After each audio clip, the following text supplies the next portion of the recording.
2.5s. That's less than I used when I first walked into a gym at 15 years old. Yay, rehab.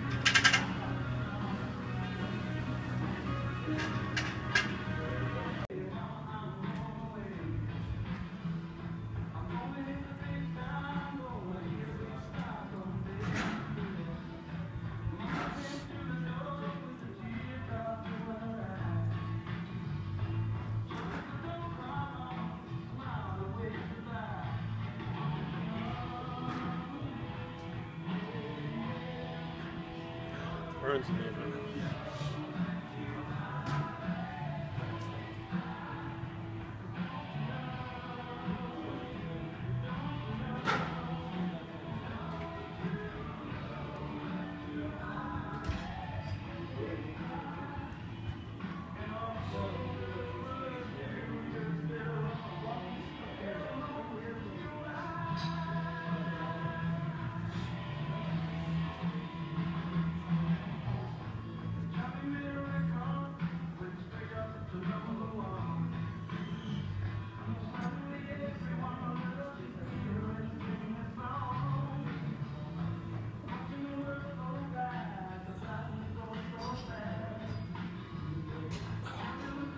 Weird is the injured one actually feels stronger than the one that wasn't injured. Like it burns less than the other one. Weird.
This would feel a little pressure in there.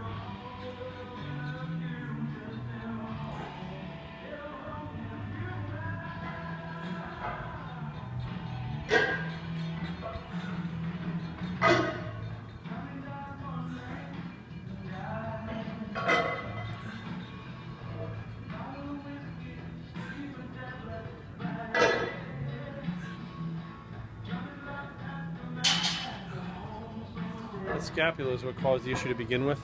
The weakened scapula doesn't flatten out. It always rotates, and I have one shoulder that rotates forward. Initially, from the injury that I had in my shoulder when I was wrestling, it healed tight, pulled the shoulder forward. But as you pull the shoulder forward, you can see the scapula kind of pop up in the back. So now when you go to do exercises, it's down like that. I have to purposely remember to wing my scapula out so that it strengthens it up in the right spot so that the injury doesn't come back again.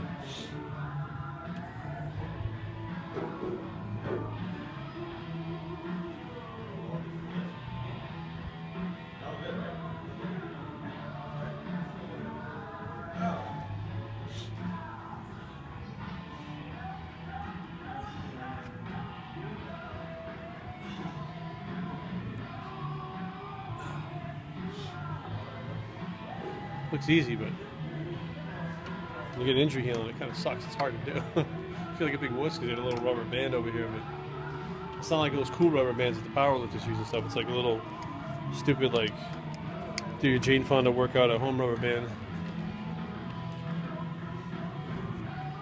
Mug shot. Alright, wall glides. This is one of those things that it's not really that hard to do, but you know, it is when you have a rotating shoulder. You have to make sure you keep that scapula winged and your shoulders against the wall. But about 3 weeks ago, I couldn't get my arm to do this. I couldn't have done that. Like literally, if you pan back a little bit, this is how, I mean, Kari, tell me if this is about right. About there? That was about it. Right there. and to the side it was about here. That's the range of motion I had. Now I can actually take my hand through a full range of motion, and there's still a popping in there, but I get the popping in the other shoulder too, so I'm pretty sure it's just something to do with my basic bone structure. So we start at the top, wing the scapulas, hands on the wall, scapulas on the wall, as far down as you can, up, back up.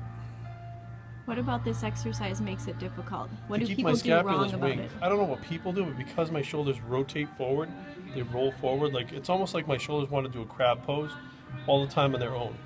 Like my traps take everything over, or take over on everything rather, and don't allow my upper back muscles to do their functions. So for me, just keeping it winged, you know, other people like their flexibility, getting their arms above their head, it's kind of hard because the lats are tight. But for me, it's actually just keeping that, like focusing on keeping that scapula winged in the back. And then the last one is overhead, put your hands on the wall. But as you put them back, you actually push against the wall for 10 seconds, then rest. You'll push them back up, push for 10 seconds, then rest. And what that does is cause an isometric contraction in the area that has been injured. So you're getting like flexibility, isometric contractions, you're using resistance bands, you're using you know, dumbbells, you're using pretty much every bit of resistance you can use to try to rehab that area.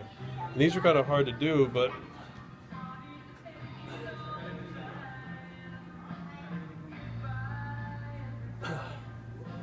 basically try to push as hard as you can against the wall. How long do you hold it for? 10 seconds.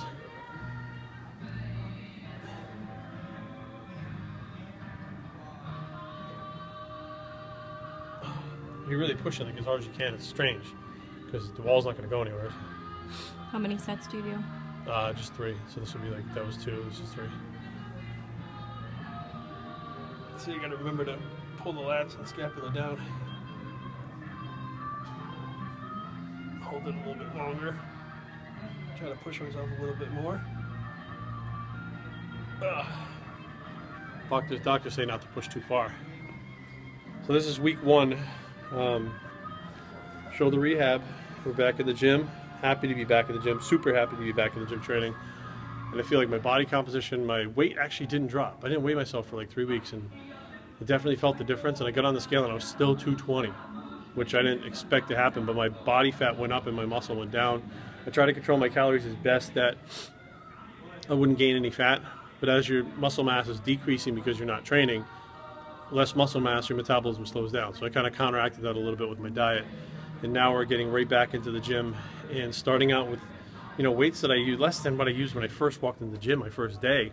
And talk about humbling. You know, you want to wear a t-shirt. You want to have a t-shirt made, wear it to the gym that says, "Don't judge me, I'm injured," on it, so that people know, like, this is not how you train. You know, I got 2.5s that I'm doing these exercises with. You got 18-year-old kids that are using 30s to do it. And they're like, "Really, dude? That's the old guy." Now I'm the old guy at the gym who can only do 2.5s. But we'll see what happens. Feel good so far. I have a full range of motion in the shoulder, all the way around, which the doctor said would happen. I'm about 3 weeks early on my recovery. The doctors told me it was 4 to 6 weeks, was how long I was supposed to stay out. I attribute that to, I try to get enough rest. I absolutely eat enough protein. I did not exercise the area at all. Like, I didn't do anything. I did legs and abs for like 3 weeks.